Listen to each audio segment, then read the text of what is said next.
finished the reading about the trial of Jesus in Luke chapter 23, open your pew Bibles, those black pew Bibles, to page 1640, page 1640. I haven't used those for a while. It's kind of nice to get them out again. Page 1640, reading from Luke chapter 23, verses 6 through 25. On hearing this, Pilate asked if the man was a Galilean.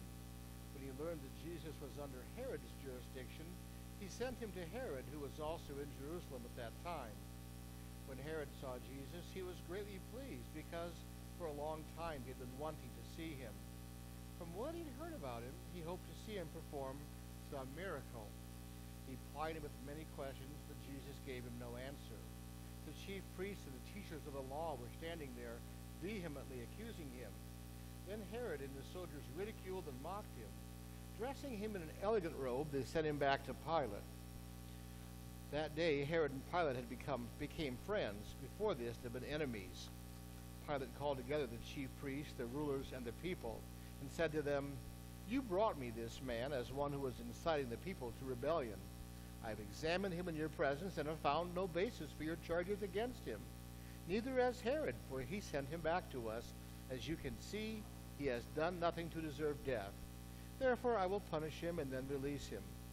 With one voice they cried out, "Away with this man! Release Barabbas to us!" Barabbas had been thrown into prison for an insurrection or riot in the city and for murder. Wanting to release Jesus, Pilate appealed to them again, but they kept shouting, "Crucify him! Crucify him!" For the third time he spoke to them. "Why? What crime has this man committed? I have found in him no grounds for the death penalty. Therefore I'll have him punished and then release him." With loud shouts they insistently demanded that he be crucified, and their shouts prevailed. So Pilate decided to grant their demand. He released the man who had been thrown into prison for insurrection and murder, the one they asked for, and surrendered Jesus to their will. I'm not certain when the American jurisprudence system changed from being about justice to just about legality. It may well have been before the TV age, but you have to admit that that modern media certainly changed and sped up the descent into what it's become. What I'm getting at is, have you noticed how trials these days mostly become dramas and media events? They're not about the facts of the case anymore. People get excited about the strategy. What's this lawyer doing? What's that family member saying? They get busy looking at the way the facts or the way the presentation is made, and somehow facts and justice get lost in it all. And I guess we can't blame them for presenting it that way, because what does the American public do? Watches with bated breath. The ratings go up. Instead of Lady Justice anymore being blindfolded and having scales, justice seems to be more about having ratings and having cue cards. Now, that's what trials are today, and we'd really kind of rather expect to see something different in the Bible. After all, that's way before TV and radio, modern newspapers. Luke should have given us just a straightforward fact about whether this Jesus was innocent or guilty, right? Well, actually, it would have been a very short story if he had only said who was innocent, because even the judge, Pilate, said Jesus is innocent. But Luke goes into examining motives, relationships, looking at the interplay between all the characters. Why would he do that? Luke, we know, was about establishing truth. He wrote the letter not to get ratings. He wrote the letter of Luke to the Gospel of Luke to Theophilus, saying, "I made a thorough search, a thorough look into what really happened during the lifetime of Jesus." Why would he spend so much time talking about the characters, the chief priests and scribes, and Herod and Pilate and the crowd? Well, Luke wanted to get across to us something more than just drama. He wanted us to see what happens when the will of man and women, humans, gets involved, and what happens is something very ugly. It's something we call sin. The people's will, that's what was finally carried out, you might say. Here's a scenario, how it might look. Why would Luke give us this picture this way? Here's a scenario. A man, well-dressed, telling his wife to hurry up and get ready.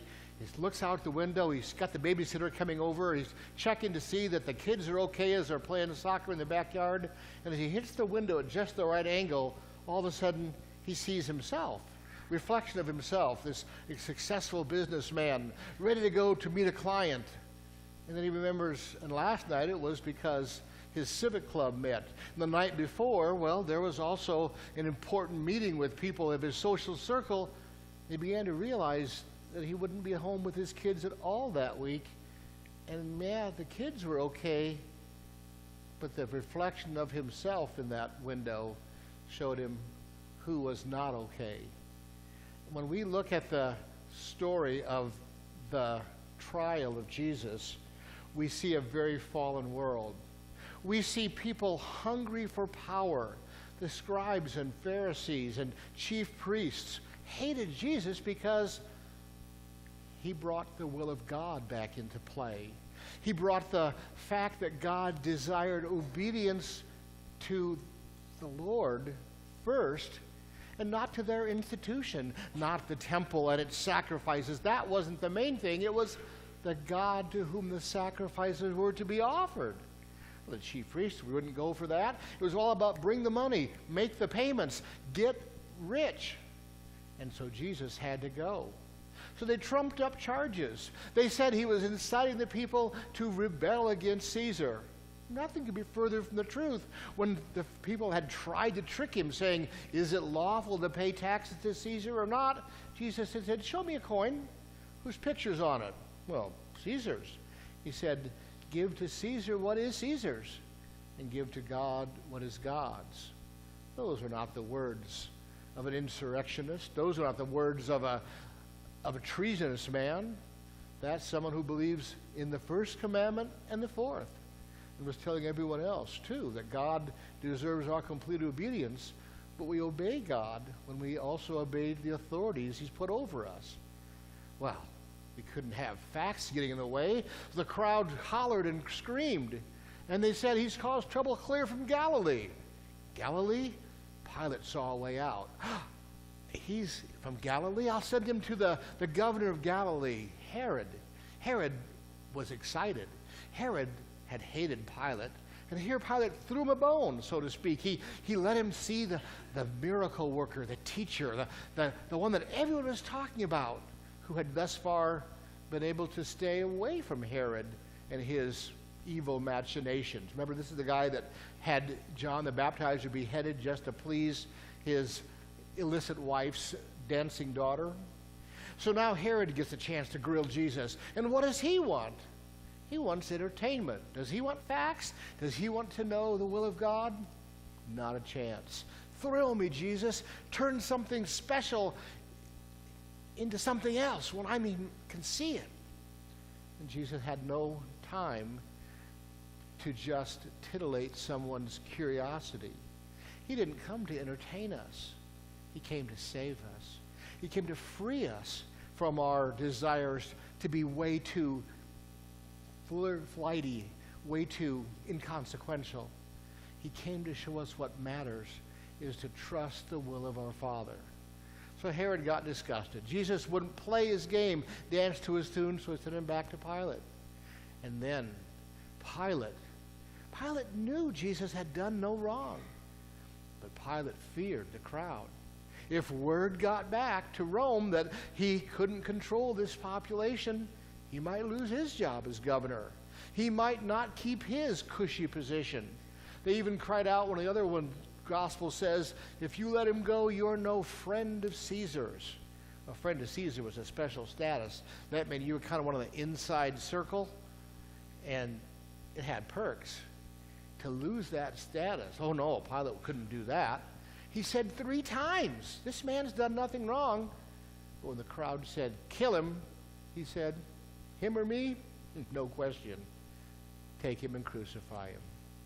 When we look at this terrible scenario It's easy to say those sinners, but then is it those sinners or us sinners? How about it? We say we're all about being God's people. And I'm going to tell my neighbor about Jesus. But when the neighbor comes out, what we talk about, grass sure is growing fast this year.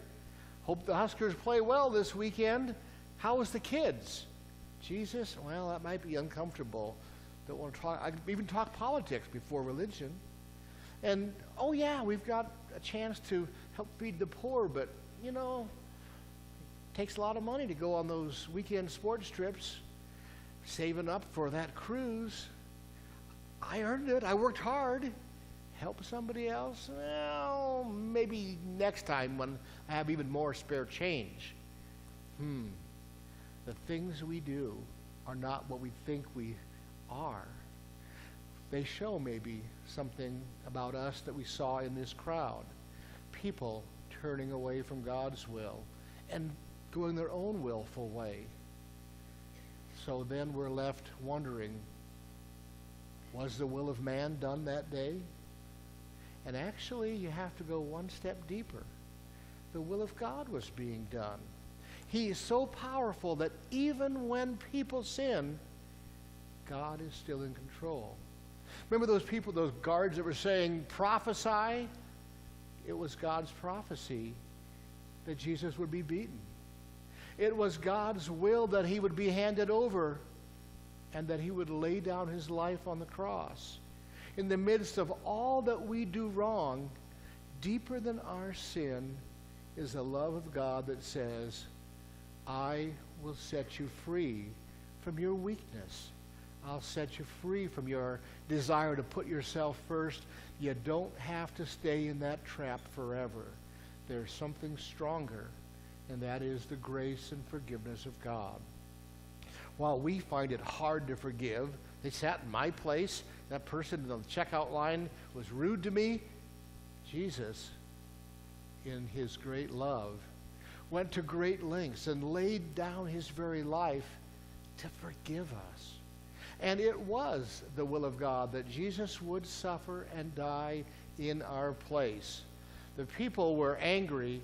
The people's wrath looked like it was winning. But all along, this was the plan that God had set in motion from the very beginning in the garden when God said to the serpent, the seed of woman, an offspring of a woman, will crush your head and you'll strike his heel. Jesus carried out the will of God. The will of God is that you and I not perish, but that we be forgiven our wayfulness, our sinfulness, our will that so often puts God last, if at all, in our lives. It sets us free to look again at what we're going to do, and with his help to change it. Not huge changes at times. We're never quite finished in this lifetime, but God says, come follow me. Jesus says, I love you with a love stronger than death. That was the amazing thing about Jesus' trial. All the misbehavior of all the people still accomplished what God wanted, us being set free. You're going to see a lot of bad behavior when you go out of the church back into our world. We see a very wayful world. We see people that are mocking God. We see people that say, oh, there is no Savior, there's no point, and all that. And it's our job to show them Christ by still loving as we've been loved, by forgiving as we've been forgiven, by passing on the news that God is in charge. And he's in charge for our good because he loves us. So when we meet people who are all about just the entertainment or who are just about denying God, don't hate them in return. Remember, it's God's will that they too be saved. May he give us the strength to share our testimony, the fact that Christ died for them as well as us.